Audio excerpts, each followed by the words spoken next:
Selling একটি পদ্ধতি যার মাধ্যমে ক্রেতার সিদ্ধান্তের সপক্ষে কাঙ্ক্ষিত পণ্য সামগ্রী বা সেবা নির্দিষ্ট মূল্যে কিছু ব্যক্তি বা ব্যক্তিত্বে সরাসরি বিপণন করে থাকে।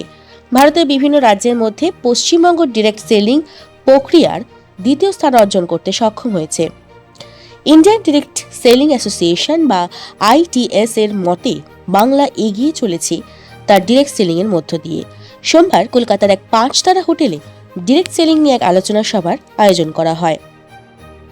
এই আলোচনা সভায় উপস্থিত ছিলেন ইন্ডিয়া ডিরেক্ট সেলিং অ্যাসোসিয়েশন বা IDS এর চেয়ারপারসন রিনি সান্যাল ও ভাইস চেয়ারম্যান রজত ব্যানার্জি।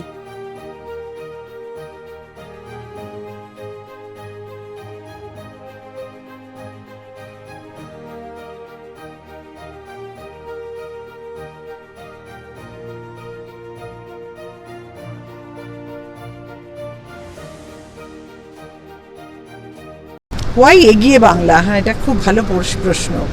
কারণ আমরা যদি দেখি যে কিভাবে West Bengal for the last 3-4 fiscals continuously West Bengal maintain করছে সেকেন্ড পজিশন, এবং সেটাকে শুধু ধরে রাখিনি, বিজনেস ভালো, 1800 crore টার্ন ওভার আমরা দেখতে পাচ্ছি। আর সেই জন্য আজকের মিটিংয়ে আমাদের মেন এগিয়ে বাংলা, সব কিছুতে এগিয়ে, তো let's be the number 1 state in the country in direct selling. So that's the main mantra and what we expect from West Bengal. ये बांग्ला हमारा जो आज का इवेंट का थीम था, बट हम लोग बताना ये चाहते हैं, बंगाल डायरेक्ट सेलिंग इंडस्ट्री में बहुत तेज़ी से आगे बढ़ रहा है। बंगाल भारत में दूसरे पायदान पर है, 1800 करोड़ से ज़्यादा का टर्नओवर स्टेट से जनरेट होता है। इसके अलावा 4.5 लाख से ज़्यादा डायरेक्ट सेलर्स स्टेट से इस इंडस्ट्री से जुड़े हुए हैं, जिसमें से तकरीबन 2.5 लाख से ज़्यादा तो महिलाएं हैं।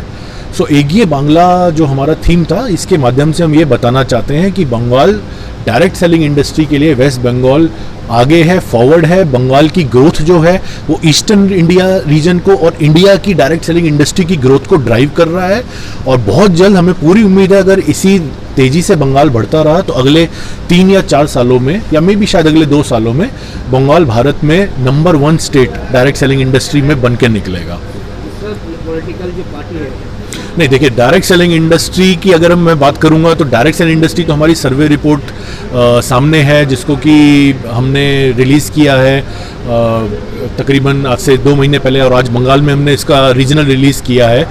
डायरेक्ट सेलिंग इंडस्ट्री की अगर बात करें तो बंगाल एगिए बंगाल है, डायरेक्ट सेलिंग इंडस्ट्री ग्रोथ कर रही है, यहाँ पर बहुत अच्छे से ग्रो कर रही है।